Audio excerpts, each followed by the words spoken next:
उस परिवार में पति पत्नी के अलावा 2 मासूम बेटियां थी। दिन में जब पति ऑफिस जा रहा था तो पत्नी ने कहा कि शाम को जल्दी आ जाइएगा, कहीं घूमने चलेंगे। पति कहता है ठीक है, जल्दी आने की कोशिश करूंगा। सब कुछ बहुत अच्छा चल रहा था। पति सरकारी कर्मचारी और पत्नी हाउसवाइफ थी। शाम होती है और पति घर आता है, लेकिन शायद वो लोग कहीं घूमने नहीं जाते। महिला अपनी 2 बेटियों को पढ़ा रही थी और तभी दरवाजे पर एक दस्तक होती है। महिला दरवाजा खोलती है तो सामने खड़े शख्स को देखकर उसके चेहरे का रंग उड़ जाता है। वो पूछती है कि तुम इस वक्त यहां, सब कुछ ठीक तो है? दरवाजे पर खड़ा वो नौजवान कहता है कि सब कुछ ठीक है, लेकिन मुझे अंदर तो आने दो। वो नौजवान घर के अंदर दाखिल होता है। उसे देखकर महिला का पति हैरान हो जाता है। वो नौजवान दोनों मासूम बच्चों को 10-10 रुपए और एक-एक चॉकलेट देता है। लेकिन फिर उसी रात उस घर में गोलियों की तड़तड़ाहट गूंज उठी और जब गोलियों की आवाज थमी तो सामने एक नहीं बल्कि 4 लाशें पड़ी थी। जी हां, 4 लोगों का कत्ल कर दिया गया, या यूं कह लें कि सुनील का पूरा परिवार ही खत्म कर दिया गया, और वो भी महज एक गलती की वजह से। और वो गलती भी किसी और की नहीं बल्कि सुनील की पत्नी ने की थी। लेकिन उस गलती की सजा की शक्ल में उन सभी को मौत के घाट उतार दिया गया। नमस्कार, आदाब, सत श्री अकाल। मैं हूं मोहम्मद आसिफ दुलार और आप देखना शुरू कर चुके हैं हमारी खास पेशकश केस डायरी विद आसिफ दुलार।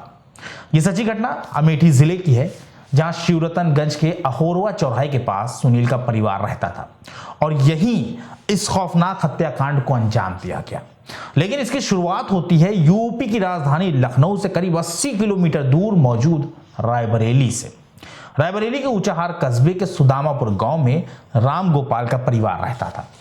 राम गोपाल मजदूरी करते थे और बेटा सुनील भी उनके साथ ईंट भट्टे पर काम करता था। कभी मनरेगा में दिहाड़ी लगती तो कभी फेरी लगाकर घर घर किराने का सामान बेचता।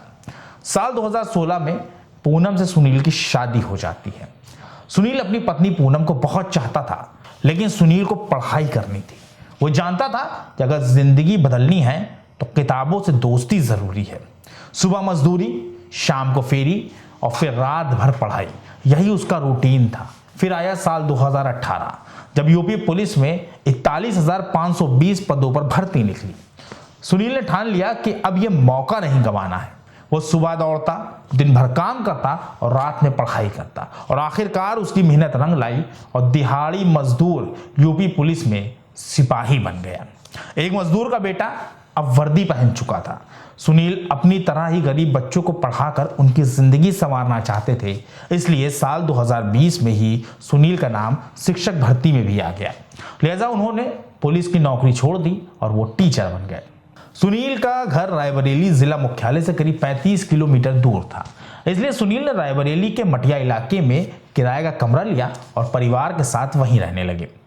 उसी मकान में चंदन वर्मा भी किराए पर रहता था। सुनील की मासूम बेटी के साथ खेलने के बहाने चंदन अक्सर उनके कमरे में आने जाने लगा। चंदन और पूनम में भी नजदीकियां बढ़ने लगी। 26 साल का चंदन पेशे से मैकेनिकल इंजीनियर है, जो कि अस्पतालों की एक्सरे, सीटी स्कैन और दूसरी मशीनें सही करता है। दुनिया और पति की नजरों से छिपकर चंदन और पूनम का नाजायज रिश्ता परवान चढ़ने लगा। फिर एक दिन सुनील को पूनम के मोबाइल में चंदन की व्हाट्सएप चैट दिखी। सुनील पहले पुलिस में थे, लिहाजा उन्हें पत्नी पर शक होने लगा और एक दिन उन दोनों के नाजायज रिश्ते की पूरी कहानी सुनील को पता चल गई। सुनील ने परिवार को बचाने के लिए पत्नी पूनम और चंदन दोनों को समझाया। पत्नी पूनम तो मान गई, लेकिन चंदन नहीं माना। चंदन की हरकतों से परेशान सुनील ने 12 मार्च साल 2021 को अपना ट्रांसफर अमेठी में करवा लिया, जहां उन्हें सिंहपुर ब्लॉक के पनहौना के कंपोजिट विद्यालय में तैनाती मिली। लेकिन यहां भी चंदन ने उनका पीछा नहीं छोड़ा। चंदन लगातार ये साबित करने में लगा हुआ था कि उसके और पूनम के बीच कुछ नहीं है। इसके बाद सुनील ने साल 2024 में मकान बदल लिया और वो अहोरवा भवानी चौराहे के पास किराए के मकान में रहने लगे।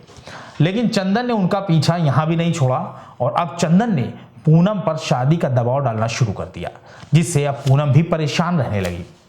क्योंकि पूनम किसी भी हाल में अपना परिवार बचाना चाहती थी और चंदन उसके परिवार को तबाह करने पर आमादा था। लिहाजा सुनील के कहने पर ही पूनम ने 18 अगस्त को रायबरेली जिले की नगर कोतवाली में चंदन के खिलाफ मुकदमा दर्ज करवाया, जिसमें चंदन को जान का दुश्मन बताया गया। सूत्रों की माने तो 12 सितंबर के रोज चंदन ने अपने व्हाट्सएप बायो पर लिखा था कि 5 लोग मरने वाले हैं, जल्दी दिखाऊंगा। अब चंदन की नाजायज मोहब्बत जुनून बनकर उसके जहन पर सवार हो चुकी थी। वो अब किसी भी हाल में पूनम को हासिल करना चाहता था, लेकिन पूनम उसकी शक्ल तक नहीं देखना चाहती थी। बात गुजरी 3 अक्टूबर साल 2024 की है। शाम के वक्त चंदन सुनील के घर पहुंचा। उसने सुनील की मौजूदगी में ही उसकी पत्नी पूनम के सामने शादी का प्रस्ताव रखा। चंदन की बात सुनकर पति पत्नी के होश उड़ गए। चंदन के शादी के सवाल पर पूनम ने इनकार कर दिया। पूनम का इनकार करना था कि चंदन ने तुरंत ही अपनी पिस्टल निकाल ली और इससे पहले कि कोई कुछ समझ पाता, चंदन ने पूनम पर फायर कर दिया।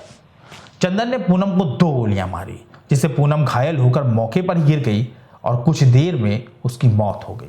पत्नी को गोली लगी तो सुनील उसे बचाने के लिए दौड़े, तो चंदन ने सुनील पर भी फायर कर दिया। शैतान चंदन ने सुनील के जिस्म में 3 गोलियां दाग दी। पिता को गोली लगी तो 5 साल की बेटी दृष्टि भी दौड़कर आई और पिता से लिपट गई। उसे समझ ही नहीं आ रहा था मेरे माता पिता के साथ हो क्या रहा है। चंदन ने उसे भी नहीं बख्शा और उसके जिस्म में भी गोली उतार दी। पीछे से छोटी बेटी लाडो आई और चंदन ने उसे भी मौत के घाट उतार दिया। ऐसा बताया जाता है कि सामूहिक हत्याकांड को अंजाम देने के बाद चंदन ने खुद को भी गोली मारने की कोशिश की, लेकिन पिस्टल फंस गई और गोली नहीं चली। एक घर में 4 लोगों का बेरहमी से कत्ल किया गया था। लिहाजा सूचना मिलते ही कुछ देर में पुलिस भी मौके पर पहुंच गई। पुलिस जब सुनील के कमरे में दाखिल हुई तो हर तरफ लाशें और खून बिखरा हुआ था। पुलिस ने सभी लाशों को पोस्टमार्टम के लिए भेजते हुए तफ्तीश शुरू की। पुलिस ने अमेठी जिले से दूर रायबरेली में एक नौजवान को शक के आधार पर दबोच लिया। वो नौजवान कातिल तो नहीं था, लेकिन उसे कत्ल के बारे में सब कुछ पता था। लिहाजा उसी की निशानदेही पर पुलिस ने सैकड़ों किलोमीटर दूर गौतम बुद्ध नगर के टोल प्लाजा से चंदन वर्मा को गिरफ्तार कर लिया।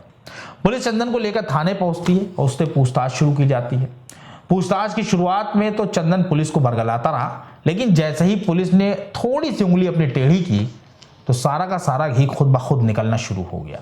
और जब चंदन ने पुलिस के सामने अपने जुर्म का इकबाल किया तो यकीन जानिए खुद पुलिस वालों को भी पैरों तले जमीन खिसक गई, क्योंकि पुलिस को भी ये नहीं पता था कि ये मामला इतना ज्यादा पेचीदा होगा।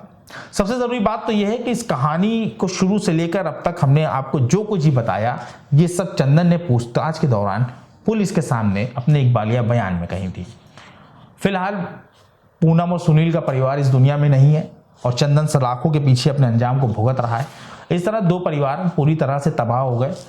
चंदन सुनील की पत्नी पूनम पर अपने से बात करने के लिए लगातार नाजायज दबाव बनाता था और उसे इमोशनल ब्लैकमेल भी करता था। वो लगातार यही बोलता था कि अगर तुम मुझसे बात नहीं करोगी तो मैं जान दे दूंगा। और कहीं ना कहीं मजबूर, शुरुआत में जिस रिश्ते को बहुत ही हंसी मजाक के साथ शुरू किया था पूनम ने, वही रिश्ता आगे चल के उसके लिए गले की फांस बन गया, उसके परिवार की बर्बादी का सबब बन गया और अब उनकी मौत का भी सबब वही रिश्ता बना।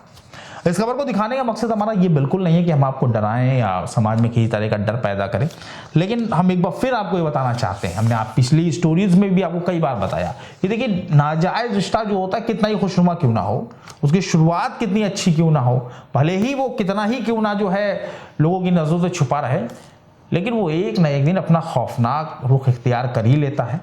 और ये जो नाजायज रिश्तों की किताब होती है उसका जो अंजाम होता है उसके हरफों पर, उसके पन्नों पर हमेशा खून के गहरे धब्बे ही होते हैं, साजिशों के गहरे धब्बे होते हैं और जिस पर सिर्फ बर्बादी ही बर्बादी लिखी होती है। आपको हमारी पेशकश कैसी लगी इसके बारे में कमेंट सेक्शन में जरूर बताएं। बहुत जल्द ऐसी सच्ची घटना के साथ हम आपके सामने हाजिर होंगे। तब तक के लिए हमारी टीम को इजाजत दीजिए और अपना ख्याल रखिए।